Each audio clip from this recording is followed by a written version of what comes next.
Hey, how are you doing, Congressman? Great. How are you, Ruth?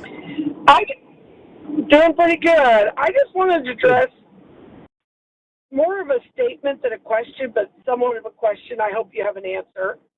Okay. I just want you to know that I'm discouraged. I look at the Durham report, and we didn't hold anybody accountable. And then I look at we're having hearings and hearings, and we're talking about impeachment, but I see nobody really being held accountable. And then I see President Trump being indicted again and again. And people, someone like Hunter Biden, who should be in jail for what he's done to our country, along with his father, and there's no real consequence to them. And I hear all the time that it's going to change, we're going to have this investigation, things are going to get better, but I just don't see it happening. Can you give me some hope or something? Ruth, thank you for expressing the thought that I hear most often from most people in our district that I talk to. When I talk to people, uh, many expressed exactly what you did. So I'll tell you, I don't want you to get discouraged. I don't want you to get discouraged. I think it's okay to be frustrated, because if you're frustrated, then you can still act and move forward. But when you get discouraged, people get despondent, they drop out, and then we totally lose. I'll tell you what gives me hope.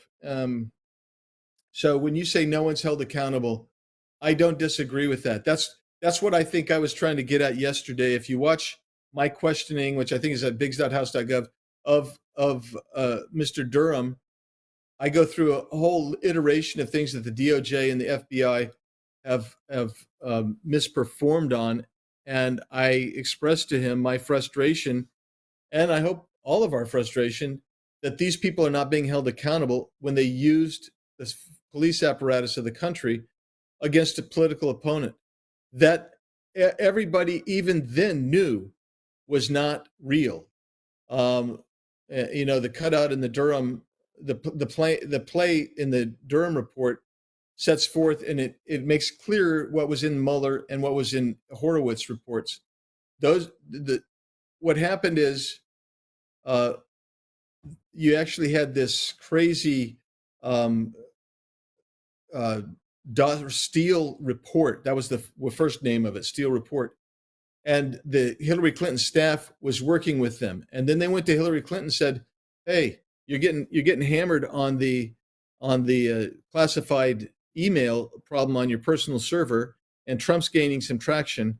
What do you think if we try to tie Trump to Russia, or Russia to Trump, however you want to phrase it?" And she, on July 26, 2016, according to the Durham report, she gave her permission to do that.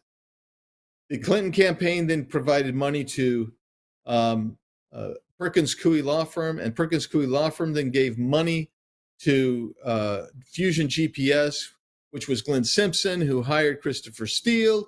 And Christopher Steele was using a cat named Igor Danchenko, who everybody agreed supplied 80% of the intel and 50% of everything that was in the Steele, what became the Steele dossier.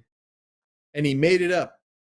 He made it up, and and and they knew that, and yet the intel community decided to go ahead and run it. The FBI ran with it, and they leaked it to chosen media to try to go after Trump. To me, that's criminal, and it actually interfered with our election to a high degree. And so the frustration I expressed to Mr. Durham is, where were the indictments? Another one of my colleagues brought up, you were charged to look at this, and you didn't look at this stuff.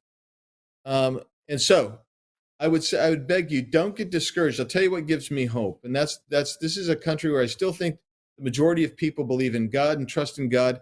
And if we do trust in God, we can have a miracle, and we're going to need a miracle. I'm just telling you that much. But beyond that, I do see individuals all over this country who share the same frustration and the same determination to turn this around.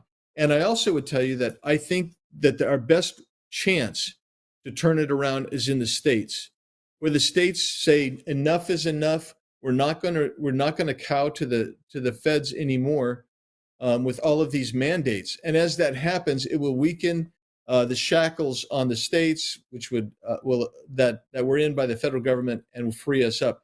I'm a big believer in that. And I will just tell you this: we have got to get more help. I mean, I need more help in Congress, and there's no doubt about it. The fight that we have is real. I said a while back that it's a war. I do mean that. It's a cultural war. It's a spiritual war. It's an economic war. It's a political war. It's a war against indoctrination instead of education. It's a media war. And we have to understand that we have to be courageous and go forward.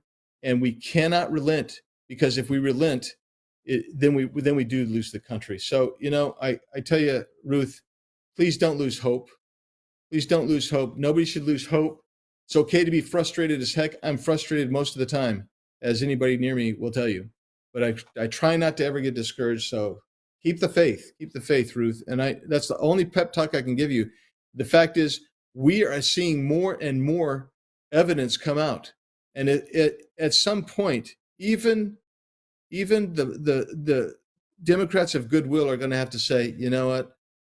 We're going to have to hold some of these people accountable. I really hope that's the case. I believe that's the case.